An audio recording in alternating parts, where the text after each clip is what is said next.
ទោះបងប្អូនទាំងអស់គ្នាឥឡូវនេះមកជួបជាមួយនាងខ្ញុំទៀតហើយចាឥឡូវនេះគឺនាងខ្ញុំមានដំណើរកម្សាន្តគឺនៅស្រុកភ្នំក្រវាញចាបងប្អូន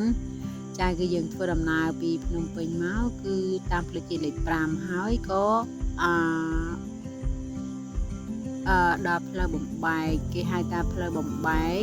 ទៅស្រុកភ្នំក្រវាញចាបងប្អូនជិះចូលមកគឺផ្លូវជាតិលេខ55ដែលគេហៅថាស្រុកភ្នំក្រវាញណាបងប្អូនចាអានេះគឺយើងធ្វើដំណើរទៅចំការទុរេនចាអានេះគឺយើងឆ្លងកាត់ពីយើងចុះពីផ្លូវជាតិលេខ5មកហើយយើងក៏បន្តដំណើរមកតាមផ្លូវនេះទៀតចានេះគឺហៅថាស្រុកភ្នំក្រវាញចាហើយភូមិដែលយើងកំពុងទៅនេះគឺមានឈ្មោះថាភូមិសេតបុរីឃុំសូត្រែស្រុកភ្នំក្រវាញចាឥឡូវនេះគឺនាងខ្ញុំកំពុងធ្វើដំណើរទៅហើយអានេះគឺច្រកផ្លូវដែលយើងត្រូវទៅចំការទុរេនចាអាផ្លូវក្រហមនៃនាងខ្ញុំបានបង្ហាញពីមុននេះគឺជាផ្លូវដំណើរដំបូងរបស់ពួកយើងចាឥឡូវនេះគឺយើងបាត់ចូលទៅហើយចាគឺផ្លូវនេះដូចបងប្អូនឃើញទេចាអ្នកភូមិនៅនេះគឺគាត់ពីមុនមកគឺគាត់រកស៊ីដូចជាកាប់ឈើដុតខ្ជួងហើយនឹងរកអស់ចាបងប្អូនឥឡូវនេះគឺយើងចូលមកតាមផ្លូវហើយចាដល់ពេលហើយយើងងាកមកខាងស្ដាំខាងឆ្វេងដៃគឺមានដាំដូចជាដំឡូងចានេះបងប្អូនគឺយើងឆ្លងស្ទឹង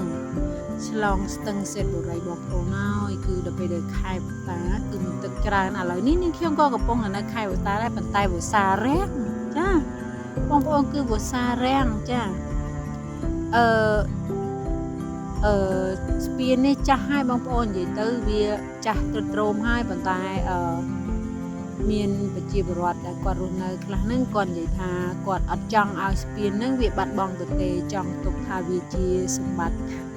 ចាស់តែនេះខ្ញុំអត់ចូលចិត្តព្រោះវាចាស់កាលណាទឹកស្ទឹងនឹងមានច្រើនវាធ្វើឲ្យមានហានិភ័យបងប្អូនចាឥឡូវនេះគឺយើងបន្តដំណើរទៅទៀតនេះគឺផ្លូវយើងទៅដល់ចំការទុរេនបងប្អូនតែមុននឹងទៅដល់គឺយើងត្រូវឆ្លងកាត់ផ្លូវដែលមានលក្ខណៈបែបនេះបងប្អូនចានិយាយទៅគឺទេសភាពដែលយើងទៅនឹងគឺខ្ចីហ្មងបងប្អូនចាទេសភាពគឺខៀវខ្ចីហ្មងពួកអីវារដូវវស្សាបងប្អូនតែដូចនឹងខ្ញុំជម្រាបពីមុនអញ្ចឹងរដូវវស្សាតែវស្សាប្រាំងទៅជារាំងចានេះបងប្អូនគឺផ្ទះប្រជាពលរដ្ឋដែលគាត់រស់នៅក្នុងភូមិសេតបុរីនេះខ្ញុំเคยជម្រាបថាពីមុនដែលនេះអត់ទាន់អភិវឌ្ឍគឺបាទណាបងប្អូនគឺផ្លូវបំផាក់តែហ្មងអានេះគឺយើងមកដល់បច្ចុប្បន្ននេះគឺបានន័យថាវាអភិវឌ្ឍច្រើនហើយប៉ុន្តែសភាពផ្លូវគឺនៅបែបនេះនៅឡើយបងប្អូនចានេះគឺម្ចាស់ចំការទុរេនជិតដល់ហើយបងប្អូនចានេះគឺដល់ហើយបាត់ឆ្វេងយេពួកយើងជឿទៅដល់ហើយគឺផ្ទះរបស់បងប្រុសចំការទុរេនចា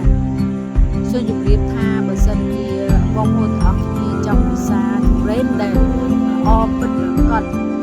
ជាសមិទ្ធផលរបស់ខ្មែរយើងបងប្អូនចាគឺអញ្ជើញមកនិយាយទៅគឺស្រុកខ្មែរយើងគឺមានគ្រប់កន្លែងចាដែលអាចប្រកបការផលបានចាកន្លែងណាក៏បានដែរប៉ុន្តែនេះខ្ញុំចង់បន្តបើសិនជាចង់ពិសាទុរេនពិតដែលនៅលើដើមទុរេនពិតផ្លែពិតមិនមែនជាផ្លែដែលនាំចូលពីប្រទេសជិតខាងទេបងប្អូនចាបងប្អូនអាចមកមើលបានចានេះគឺជាចំការដំបូងដែលនាងខ្ញុំមានការបានមកបងប្អូនចាពេលដែលបានមកចឹងនាងខ្ញុំដឹងថាគឺយើងអាចធ្វើបានចាគឺយើងខំប្រឹងចាបងប្រុសគឺគាត់ខំប្រឹងថែទាំដើម្បីឲ្យកសិកម្មរបស់គាត់នឹងដំណើរការទៅយ៉ាងល្អបងប្អូនចាក្នុងចំការនឹងមានដូចជាដើមអុកចេកហើយនឹងទុរេនចានេះតាមដែលរូបភាពជាក់ស្ដែងបងប្អូនទាំងគ្នាចាឥឡូវនេះគឺមកមើល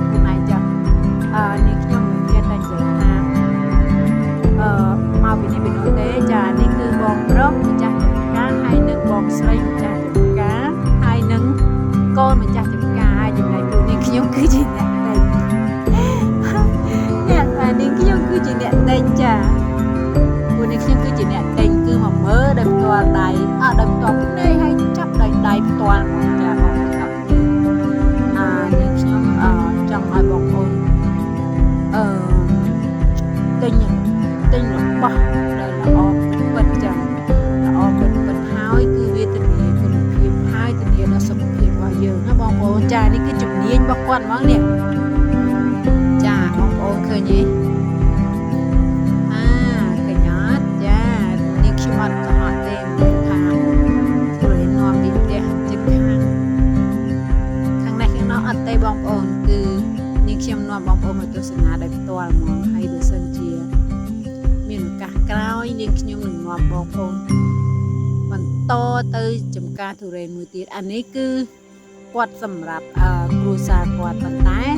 នៅពេលដែលសល់ពីគ្រួសារគាត់គឺគ្រប់គ្រាន់ហើយគឺគាត់ក៏ចែកចាយបន្តទៀតណាបងប្អូនចាហើយបងប្អូនមើលមែនអានេះគឺចងខ្សែគឺត្រដើម្បីអីដើម្បីឲ្យមែកហើយនឹងខៀងវានឹងកុំឲ្យវាបាក់ចាពីព្រោះអីវាមានផ្លែច្រើនណាបងប្អូនចាមិនយកទុរេនគឺចងបញ្យួរពីដូចជាដាក់តាំងឲ្យមើលឲ្យអត់ទេបងប្អូនគឺផ្លែវាពិតហ្មងចាហើយបងម្ចាស់ចំការនឹងគាត់បានរៀបរាប់ពីបច្ចេកទេសដែលដាំផ្លែទុរេនថាត្រូវធ្វើម៉េចឲ្យបានផលល្អអញ្ចឹងណាចាអានេះនឹងខ្ញុំមិនចេះតែនិយាយទេបងប្អូនដល់គ្នាចាគឺមើលដោយផ្ទាល់ចាអូ